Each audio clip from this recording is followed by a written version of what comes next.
बिस्मिल्लाहिर्रहमानिर्रहीम। आज हम म्यूकन सिरप के बारे में डिस्कस करेंगे। म्यूकन सिरप किस किस कंडीशन में इस्तेमाल हो सकता है, इसकी डोज क्या है और इसके साइड इफ़ेक्ट क्या हो सकते हैं। अब बात करते हैं कि म्यूकन सिरप किस किस कंडीशन में इस्तेमाल हो सकता है।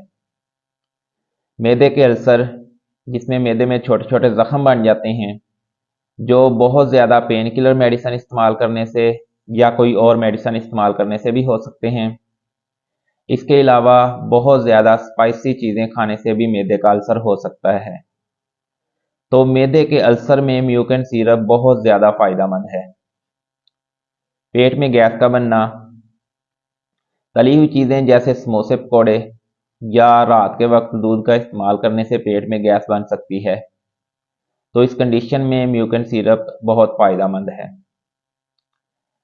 डिस्पेप्सिया या बदहज़मी, जो बहुत ज़्यादा पेट भर के खाना खाने से या बहुत ज़्यादा ऑयली चीज़ें इस्तेमाल करने से हो सकती है। तो इस कंडीशन में भी म्यूकन सिरप बहुत ज़्यादा इस्तेमाल होता है। मैदे की तेज़ाबियत या एसिडिटी, जो फास्ट फूड इस्तेमाल करने से या इसके अलावा ज़्यादा मिर्च मसाले वाली चीज़ें इस्तेमाल करने से हो सकती है। इसमें म्यूकन सिरप बहुत ज़्यादा फ़ायदेमंद है। म्यूकन सिरप मैदे की तेज़ाबियत को कम कर देता है। म्यूकन सिरप की डोज की बात करें तो म्यूकन सिरप 2 चम्मच दिन में 3 मरतबा खाना खाने के बाद इस्तेमाल करते हैं।